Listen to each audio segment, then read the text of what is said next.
Good day. If you thought mods like Doom Final Carnage were great, well, you ain't seen nothing yet. Because today, we're taking a look at Doom Dissension. Doom Dissension was developed by modder Doom Ex Machina, and it was initially released back in 2021, and is the version of the WAD that we are taking a look at today. Now on March 9th of 2024, he put out version 1.666, and that fixes a number of issues present in the earlier version of the WAD. Sadly, it still doesn't really support Project Brutality, so even with the updated version, we're still limited to just playing it with Brutal Doom. Not that Brutal Doom is bad or anything, and that gameplay WAD works really well with this level pack, although I gotta say, Brutal Doom could have a little better balancing. Doom Dissension is nothing short of amazing, and that is coming from a guy who has been playing Doom WADs for over a bloody decade. What Doom Ex Machina did was give us a Doom experience that paid WADs wish they could give. So what we got here are first and foremost really bloody elaborate levels. They're large and sprawling and filled with great detail, however some can go on over long and get pretty tedious. Some towards the end could have been trimmed for time so that the player wouldn't get bloody bored. We got scripted events, and these events are not just bits of wall blowing up either, but complex elements that would not be out of place in a game far more advanced than a Doom WAD. The Mad Lad also made the keys more complex along with adding some basic objectives. Difficulty is mixed. For most of the game, it is 100% playable without the need for endless save scumming or cheating in health. You eventually reach a point where you think the game would naturally come to an end, but then there's a bunch more WAD after that, and these later levels get really annoyingly hard. And in the earlier version of the WAD, they run like crap. You gotta fight endless mancubuses, and then there's a really shitty Archvile moment where you can just open the Infinity Hole and fight an entire army of endlessly respawning Hell Knights. So that is when cheating health will be needed. Oh, and there's a level with low visibility. It's cool that he tried that, but man, that gets old after a while. Despite a few minor flaws, Doom Dissension is one of the top 20 Doom WADs of all time, and well worth the 3.5 hours of game time you get. If the last few levels were not so tedious, this game would beat out Final Carnage in terms of quality. If you want something kick-ass to play, look no further than Doom Dissension. Unlike Final Carnage, this Doom WAD does not give you sweet 60, at least in the early version.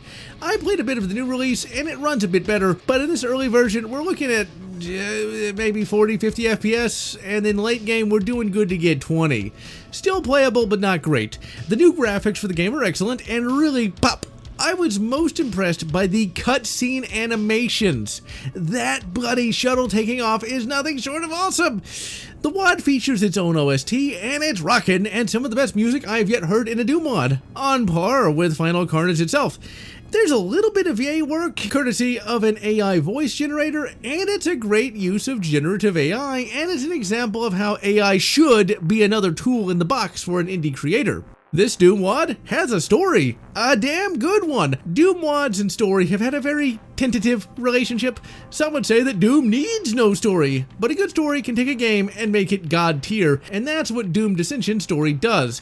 It is told via end-level text screens and in-game text. That can be a little bit hard to see now and again. New Doom guy will muse to himself now and again.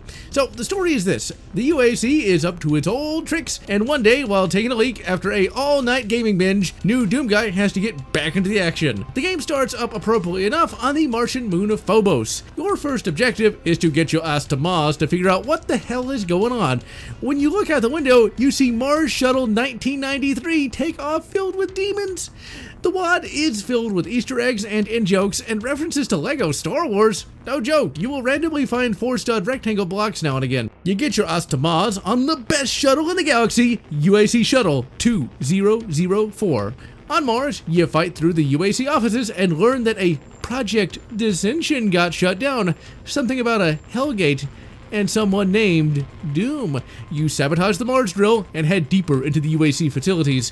In the facilities, you have to shut down a well-realized hell portal that keeps popping out lost souls. In a book, this would be cool, but in the game, you gotta cheat health.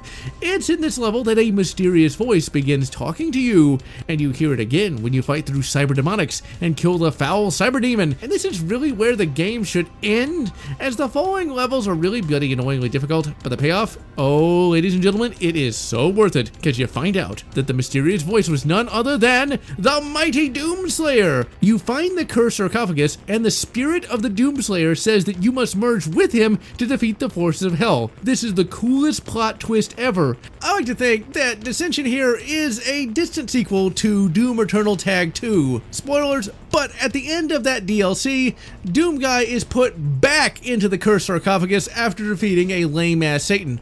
I love the idea that that sarcophagus was transferred to a new universe, and that the Doomslayer is such a badass that he wanted to keep fighting from beyond the grave, and thus contacted this universe's holy champion. And Doomslayer is a true hero because he uses his mighty essence to empower new Doom Guy to carry on the fight against hell, instead of just bodyjacking him like Prophet did to Aztec in Crisis 2. I love Mr. Stephen Barnes, and I think he's a great character and all, but seriously, justice for Aztec! You fight all your way to the main hell portal, and holy shit, this looks good! After staving off the invasion, you jump into the hell portal itself and walk the path of perpetual torment. The end. This is why story matters.